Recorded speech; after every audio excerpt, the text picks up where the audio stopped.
Edhe unë kështu besoj. Nuk do ketë një seancë të vetme, besoj do ketë më shumë se një seancë, edhe për faktin që unë besoj që edhe Erion Veliaj do t'jetë i pranishëm në seancën e 31 tetorit, ligji ja i njeh këtë të drejtë dhe besoj që Erion Veliaj nuk është tulatur nga ideja e tij për të qenë i pranishëm fizikisht aty. E ke konfirmuar këtë ngritje nga Pala Mbrojtse? Nga Pala Mbrojtse kam të konfirmuar që po. Ai do të jetë, domethënë kërkesa e tij dhe vullneti i tij është për të qenë në gjykatën kushtetuese. Tashmë i mbetet edhe gjykatës kushtetuese të kryejë procedurën e vet, që në fakt kjo është në përputhje me ligjin, mjafton të bëj kërkesën, nëse mund quhet kërkesë në këtë rast, në institucionet përkatëse, që në këtë rast është SPAK-u dhe prokurori i çështjes dhe më pas është drejtoria e bugjeve që bënte gjithë garancinë për lëvizjen nga Durrësi drejt Tiranës. Por vullneti i tij është për të qenë dhe besoj me shumë mundësi Erion Veliaj do të jetë në seancën e gjykatës kushtetuese për të dhënë pretendimet e tij, qëndrimet e tij, dëshminë e tij, që besoj është krejt normale të dëgjohet dhe nuk dua të keq interpretohet fjala ime, nuk bëhet fjalë rasti Erion Veliaj, sepse njerëzit me emrin Erion Veliaj kanë kërkesa të ndryshme, qofshin pozitive apo qofshin negative, bëhet fjalë për fenomenin, pra për aktin juridik, aktin ligjor. Nuk e kemi thjesht me individin, e kemi me respektimin e ligjit dhe të kushtetutës në këtë rast. Zotja Libe, për ta mbyllur seancën e 31 tetorit, një koment shkurtër, ka vlerë të shtuar prezenca e zotit Veliaj në këtë seancë? Sigurisht. Pse? Po, për shumë arsye. Do shqyrtohet ligji apo jo? E para është e detyrueshme që palët, është e detyrueshme që kur bëhet seancë publike, plenare, siç e Keleda e thotë, palët kanë të drejtë të jenë prezent vetë ose me avokat. Keleda, po unë të pyeta për rastin e prezencës zotit Veliaj atje. Në rastin e prezencës sigurisht që do ka vlerë të shtuar edhe për një arsye varet të vogël. Nëse i kujtoni në mbledhjen e Këshillit Bashkiak, ku propozua, po themi, shkarkimi, do duhet që aty të kishte edhe ai të drejtën të fliste. Qoftë Erion Veliaj, qoftë Hasmi kujdo. Tani në një vend civil si ky, nuk do duhet kemi asnjë lloj kompleksi për të thënë që edhe Erion Veliaj ka të drejtat e veta procedurale dhe kushtetuese për tu dëgjuar. Dhe në Këshillin Bashkiak, një çështje që ndoshta dhe kaloi pak sa kështu si në heshtje, ishte që ju mohua e drejta për të dhënë variantin e vet ndaj pretendimit të shumicës socialiste në Këshill. Ndaj edhe për këtë arsye, gjykata kushtetuese jo vetëm do duhet ta lejoj, ta mundsoj për të bërë kërkesat, siç Keleda i tha, për të qenë prezent. A vjen as vjen, është e drejta e tij. Qartë. Por, sigurisht që ka një vlerë të shtuar dhe për gjë tjetër, nëse ma lejon. Po. Do të ishte hera e parë në fakt, që do të gjoni me zë dhe figurë kundërshtit reale të një figure të Partisë Socialiste, kundër një figure tjetër të Partisë Socialiste që është kryetari i bashkisë. Erion Veliaj kundër Edi Ramës. Dhe kjo besoj që ka vlerën e vet. Se deri tani, me aq sa kam parë dhe me aq sa që jam i interesuar, qëndrimet ka qenë të zbuta, të mefshta të Erion Veliajt. Por aty, do të thotë, firma Edi Ramës për shkarkimin e tij, reagimet kanë qenë të buta. Është e lishme apo jo? Qartë. Dhe nëse s'është e lishme, siç ai pretendon, cilat janë motivet që kanë shtyrë? Cilat kanë qenë motivet që ka shtyrë që Edi Rama të shkarkojë Erion Velin? Kështu që edhe kjo është një vlerë e shtuar politike në gjyqin që do bëhet.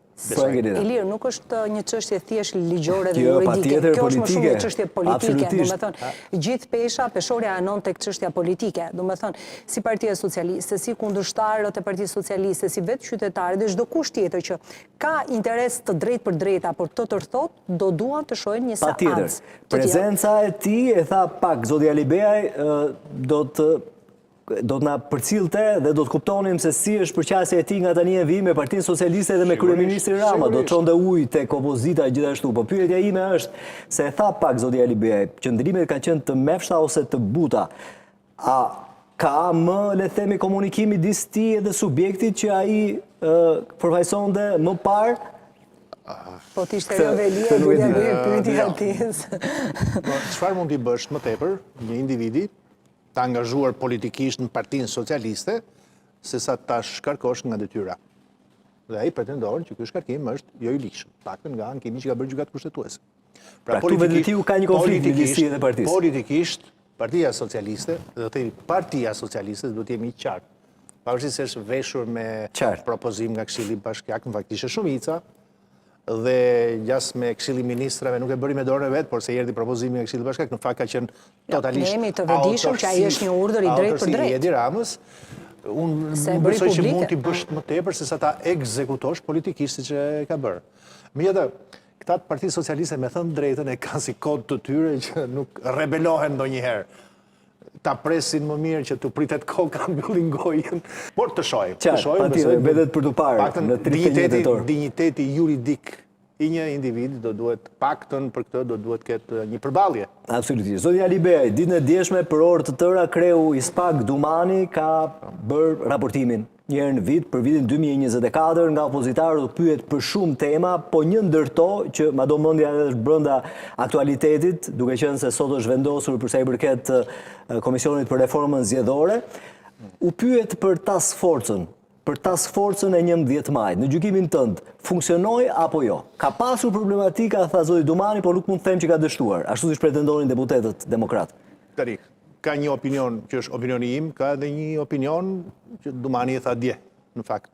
Unë prisja më tepër. Si palë politike. E një anshme. Në zgjedhje, unë isha pjesë e zgjedhje, kështu që kam qenë i një anshëm. Prisja më tepër. Edhe për faktin, sepse pak në jemi mësuar për mënyrën se si zgjedhjet të zhvillohen në Shqipëri. Jo në 25, po këtu e 12-13 vite, të paktën simptomat e shitblerjes votës, shantazhit në zgjedhësve, përdorimit administratës, patronazhizmeve me radhë, tashmë janë bërë të njohura për këdo. Ajsa edhe i relativizojmë ndonjëherë, që s'duhet ndodhë. Kemi arritur në fakt në vërtet kështu në një pranueshmëri të një gjëje që është anormale. Megjithatë, do të themi gjën tjetër. Po? Paktën dje nga pretendimet e njërit nga deputetëve të opozitës, unë nuk e dija, ai e tha dhe nuk pati asnjë lloj kundërshtimi, është që sa herë që kemi pasur kërkesa, ankesa nga ju deputetë të opozitës, ju janë përgjigjur. Po, edhe në mesnatës. Kësaj vetëm përgëzime mund t'i thuash. Po. Përgëzime mund t'i thuash. Po siç edhe tha diçka tjetër. Keni raportuar tek ne, po ama keni nxjerrë lajmin në media dhe na keni dekonstruar. Dhe kjo, nëse ka ndodhur, sigurisht ka drejt Dumani, se nëse ti bën një kallëzim penal për një shitblerje votësh, për një shantazh diku, akte këto të cilat kryen në errësirë, nuk është se kryen nuk mund të dekonspirosh, ti ke drejtën tënde si subjekt politik që ta bësh publike atë, por je interesuar thjesht për ta demaskuar apo për ta ekzekutuar atë që është duke kryer, duke konsumuar veprën penale. E hudhës do të ishte për sa kohë që troket në derën e drejtësisë, do duhet që të mos i prishësh punën e saj. Nëse ka ndodhur, për mua është e rëndë. Pastaj kjo gjithë qarja e asaj pjesë të opozitës vishet me një tisë hipokrizie. Me ky është një përfundim i madh masandaj. Sepse në qoftë se ti e ke besuar, pra ke marrë në telefon në 12 të natës, pra ti ke shprehur një moment besueshmërie ndaj tyre, atëherë lëre ta kryej punën deri në fund. Për mua, vlerë më të madhe nuk bën një deklarat se diku po vidhen vota. Vlerë më të madhe kishte që në flagrancë të kapej diku në Shqipëri, dikush me presh në dorë. Kështu do të trembeshin dhe pjesa tjetër. Engrila nuk u kapën me presh në dorë vetëm sepse dolën titujt në media, siç tha zoti Domani, apo kishte diçka më shumë? Për të shuar edhe diçka Enkelidit, sepse vetëm në këtë mënyrë opozita do të krijonte dhe bindjen e saj nëse realisht Spaku po bënte punë të mirë për të kapur në flagrancë krimin zgjedhor. Do të ishte mënyra e mirë për ta vërtetuar. Nëse Partia Demokratike realisht e ka dekonspiruar ankesën e saj pra trokitje në derën e Spakut, atëherë më shumë pesha e gabimit në këtë rast i mbetet Partisë Demokratike se mund të mbetet institucionit të Spakut. Dumani tha, nuk mund të them ka dështuar, ama ha debat për defektet që ka shfaqur, le themi, apo problematika. E ke ndjekur 11 maj në terren edhe e një kështu fije për pet gjithçka që ka ndodhur në një farë mënyre. Shiko, janë pritshmëri që kanë qytetarët tek Spaku Ilir. Pra qytetarët kanë filluar, po besoj kanë krijuar një ide që kjo strukturë duhet krijojë klasën e re politike dhe është kjo strukturë e cila duhet të luftojë gjithçka të mundshme. Edhe pse unë jam kundër me parimin që drejtësia krijon klasën e re politike, sepse nuk e krijon drejtësia, e krijon vullneti i zgjedhësve, i vullneti i qytetarëve, tashmë e kemi këtë lloj perceptimi. perceptimi. Dhe duke qenë se perceptimi ka qenë kaq i lartë që në zgjedhjet e 11 majit, struktura e posaçme do të ishte kudo në territorin shqiptar dhe do t'i përgjigjeshte çdo denoncimi të madh, që në fakt me sa duket dhe vetë zoti Domani e pranoi që nuk kanë mundur të realizojnë çdo lloj hetimi të mundshëm edhe për shkak siç thaj të infrastrukturës, të numrit të prokurorëve në dispozicion, duket si kjo ka krijuar këtë idenë që SPAK-u nuk e kreu mirë detyrën e saj. Tani, pyetja e madhe është, a ishte i mundshëm SPAK-u që të luftonte krimin zgjedhor nga pika 1 në pikën fundore? Unë besoj që nuk besoj se ka qenë e mundur ta luftosh krimin zgjedhor nga pika 1 deri në pikën fundore. A bëri SPAK-u të pamundurën e vet? Unë nuk besoj se ka bërë të pamundurën e vet. Besoj që për faktin që kjo strukturë, pra, ky mekanizëm i veçantë, u ngrit shumë kohë më parë se të vinte data e 11 majit, ndoshta duhet kishte një angazhim më të madh dhe një më të fortë për të shkuar procesit para se të ndodhte votimi, sepse me ndodhjen e procesit të votimit nuk ka më vlerë, domethënë vlerë elektorale nuk ka më.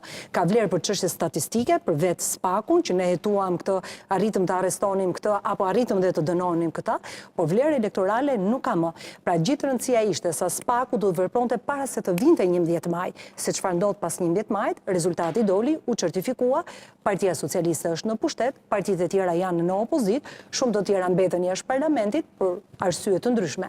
Kështu që ndoshta SPAK-u këto duhet kishte pasur në këndvështrimin tim, vëmendjen më të madhe, mos shkonim deri te data 11 maj, pa arritur rezultate konkrete para datës 11 maj, në mënyrë që të amortizonin me atë që mund quhet shitblerje votës, përdorimi i administratës shtetërore e shumë element të tjerë. E kuptova, e Kelida, me qenë se jemi të zgjedhjet, më shpjegon diçka, debati sot le themi midis PS-së dhe majorancës opozitës, ndjes ishte për datën kur do të niste komisioni për reformën zgjedhore apo jo, duhet të niste pasi të dilte raporti OSBE-Odirit. Pse? Që komisionet zgjedhore, Ngilidi është ekspert në komisionet zgjedhore. Komisionet që janë bërë zgjedhore gjithmonë çuditërisht janë bërë pak muaj ose para një viti para se zgjedhjet të vinë.